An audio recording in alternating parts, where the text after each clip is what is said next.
नीरू का बेटा फौज में बड़ी पोस्ट पर था। वो हमेशा तैनाती में बाहर रहता। घर में अकेली नीरू बोरियत महसूस करती थी। नीरू की सहेलियों ने उसे सलाह दी कि वो अपने बेटे की शादी करवा दे। बहू के आ जाने से सब ठीक हो जाएगा। बेटा अपार, तू तो फौज में रहता है, मुझे घर में अकेलापन काटने को दौड़ता है। तू एक काम कर बेटा, शादी कर ले, फिर बहू के साथ मैं घर में आराम से रहूंगी। क्या माँ, मैं जब तक मेजर नहीं बन जाता शादी नहीं करूंगा। तुम कहीं घूमने जाया करो, लेकिन शादी की बात मत करो। इतना कहकर अपार वहां से चला जाता है, लेकिन जाते वक्त उसे माँ की भी चिंता रहती है। एक दिन दरवाजे की घंटी बजती है। नीरू दरवाजा खोलती है तो सामने एक सुंदर सी लड़की साड़ी पहनकर सर पर पल्लू रखकर खड़ी होती है। कौन हो तुम बेटा, और तुम्हें किसने भेजा है? मेरा नाम कंचन है और मैं आपके बेटे अपार की बीवी और आपकी बहू हूँ। तभी घर का फोन बजता है।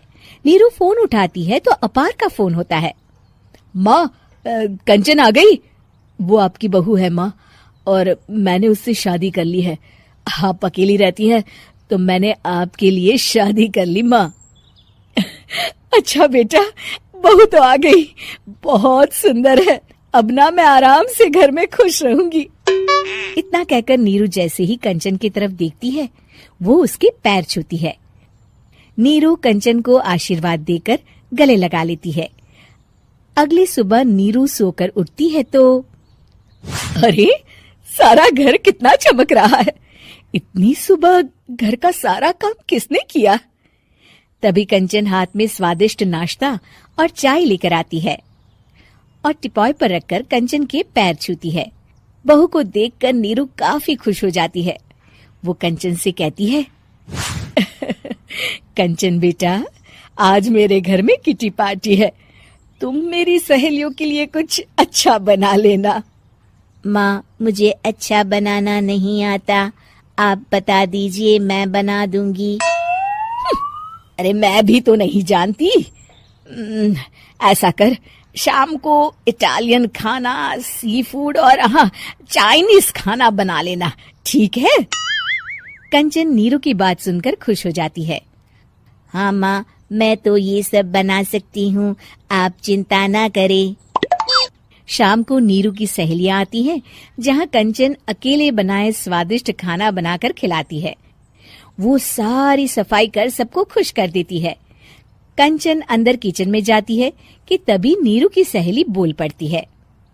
अरे नीरू, तेरी बहू तो बड़ी परफेक्ट है, तेरी हर बात मानती है और सारा काम भी अकेले करती है, तुझे शिकायत का मौका भी नहीं देती। लेकिन क्या फायदा, बेचारी नीरू का जीवन तो बहू के आने के बाद भी बोरिंग का बोरिंग ही रहा। क्यों, ऐसा क्यों बोल रही है? अब तो मेरे साथ मेरी बहू भी रहती है। हाँ, रहती तो है, लेकिन मैं ऐसी लड़कियों को बहुत अच्छे से जानती हूँ। ये सारे काम इसलिए करती है कि तुझे लड़ाई करने का कोई मौका ना मिले और तू फ्रस्ट्रेट हो जाए, समझी? नीरू भोली सूरत बनाकर कहती है, नहीं, मैं नहीं समझी। अरे, घर में सास बहू की लड़ाई ना हो तो घर भी भला घर लगता है क्या? मेरे घर में ही ले ले, सुबह से बहू के साथ लड़ाई में इतनी चहल पहल रहती है कि मन हमारा भी लगा रहता है और पड़ोसियों का भी। नीरू मन में सोचती है, बात तो सही है, अगर ये मेरी शिकायत के बिना ही हर काम कर देगी तो मैं क्या करूंगी? रात को नीरू सोने के लिए कमरे में जाती है, जहाँ कंचन उसके पैर दबाने लगती है। नीरू को अच्छा तो लगता है, लेकिन वो किसी भी तरह से उससे लड़ाई करना चाहती है। बहू, दर्द पैर में नहीं सर पर है और तू मेरे पैर दबा रही है। मैं सर दबा देती हूँ माँ जी। ये कहकर वो उसका सर दबाने लगती है।